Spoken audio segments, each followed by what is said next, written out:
Hello there. Thank you for joining again.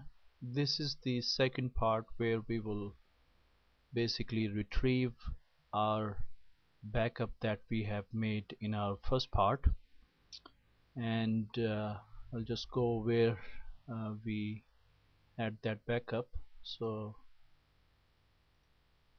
it was in our download folder, and here it is, the zip folder or file, and this is the extracted folder of that one.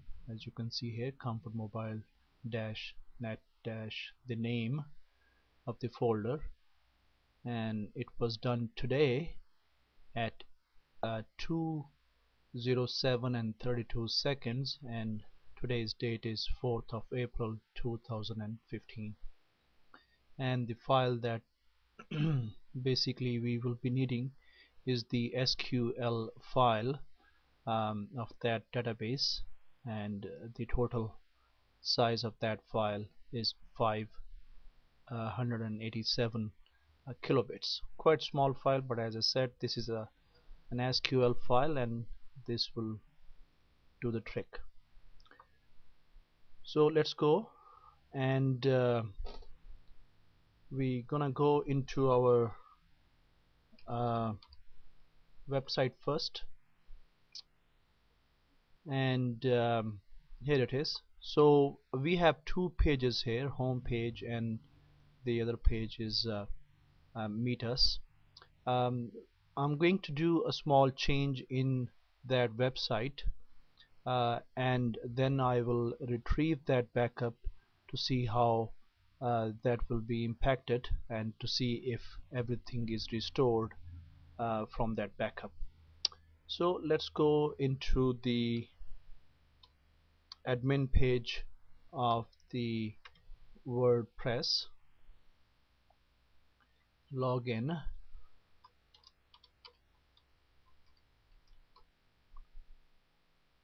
and here it is. What change should we do? Let's see, we go into page, and I'm gonna delete that meet us page. Okay, here it is. We're gonna trash it, and here you can see it's only one page left.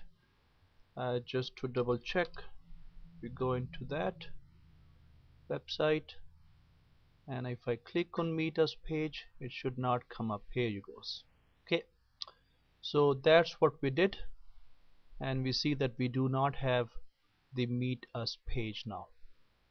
And so before you retrieve your backup, I always wanted to close that section or session. Now as I said earlier, that you do need the cPanel information of your website from your web hosting company, assuming that you do have your cPanel user and password. Let's go and log into your cPanel. So usually and most oftenly is your website complete URL, and then semicolon, and 2082 is what you need for your cPanel, and click enter. Your username, whichever is given to you. So mine is comfort m, and I'll type my password.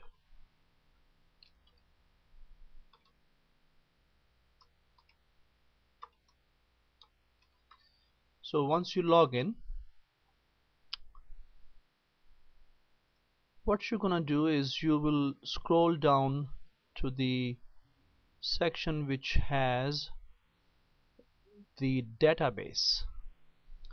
Remember, the file that I showed you is an SQL database file right here, SQL database file. So you want to go into the database section, and then you will go into PHP my admin. Click on that. With my cPanel, I do not have to log in with a user ID and password for my PHP admin, but it depends how your cPanel is set up by your hosting company. You might need um, to get the user ID and password for you to log into your my PHP admin. If you do so, please contact your hosting company and they'll provide you. So once you will log in, this screen will come up. Now I go on that sidebar, and here I have the comfort M, the login name, how I was logged in into my cPanel. So I click on plus on that, and here you see I do have two of the database folders, or files, or however you want to say it. And sometime there could be just one, and sometime it will be more than two, or quite it depends how many times, in case if you have to download your WordPress, the first time it might not have worked correctly, and then you probably had made some mistakes, and you download it again, so it will create another database files and sections, or files and folders. um, what In my case, I remember I did had to install WordPress second time. That's why there are two of those database files, or folders. Sometime you might have more than one site hosted on your um, uh, under your cPanel, same login information, and then you will see multiple. It is very important that what you are installing, or you are retrieving your or you're importing your backup SQL file into the correct database folder, because if you import accidentally into a wrong one, then what you probably will mess up something, um, and which is not good. So how would we know which folder we have to import that one? For that one, uh, basically what you will do, you'll go back to your cPanel main page, which we had open right there, and go into your files section, and then click on File Manager. If you have more than one website hosted, then then there will be a different website's name on that one. um, Sorry, just back up, and then I'm going to click on home directory first, and then if you have more than one website hosted, then you will have different home, and then different websites. In my case, it was just one website, so it's comfort M, how I was logged in.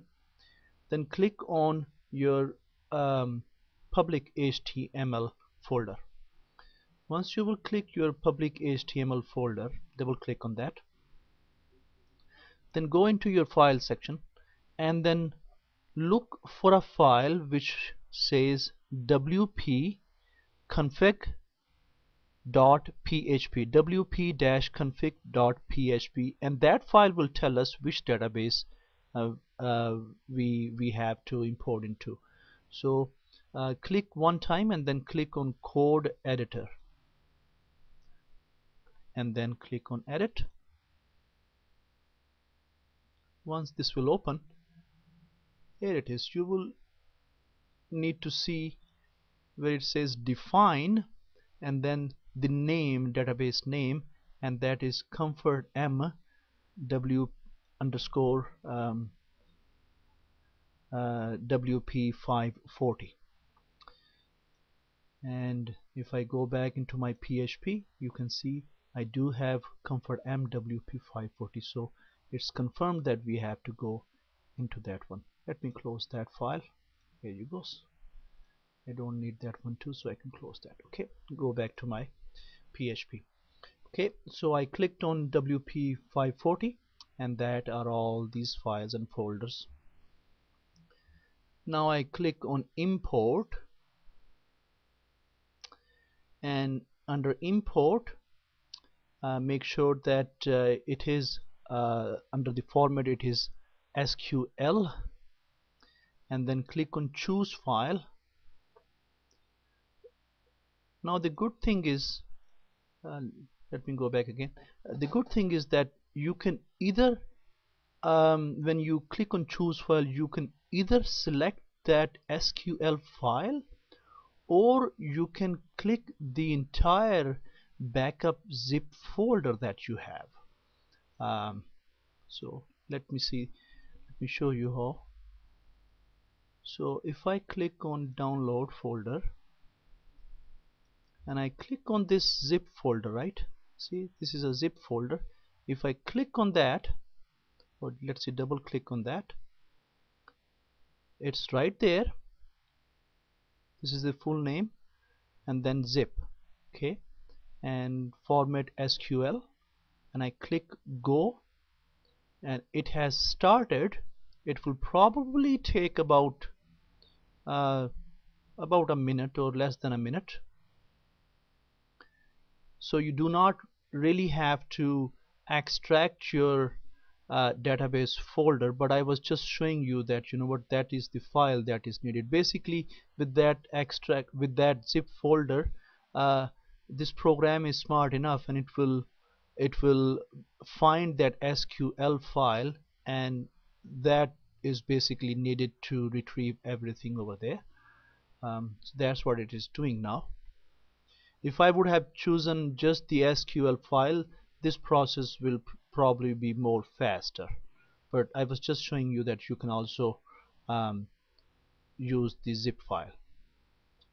And now remember, what we have to see is that when this process will finish, we wanted to see that everything has been retrieved correctly, and we got our page which we deleted is back into the website. By the way, how to make a backup, I will put a description in the I will put a link in the description, so you can also see how we had made that backup. So everything is done. The check mark and green bar came in, and then we go back into our website, and we wanted to see if the page came back. So comfortmobile.net, and we click on meet us page, and here it is. So our backup is fully retrieved. What I usually do is that I click like a couple of times just to refresh the page, in case if it got it from the cache, but mostly should be okay the very first time.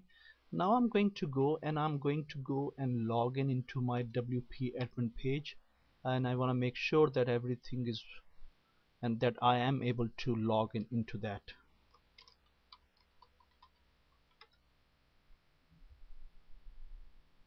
Here you go. I'm here.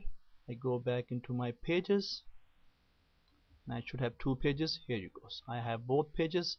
Everything worked perfect, and that's basically it. That's how you will retrieve your backup.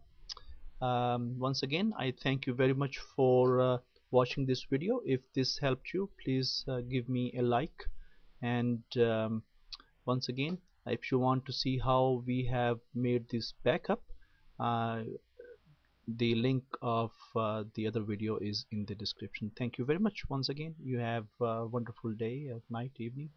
Bye bye for now.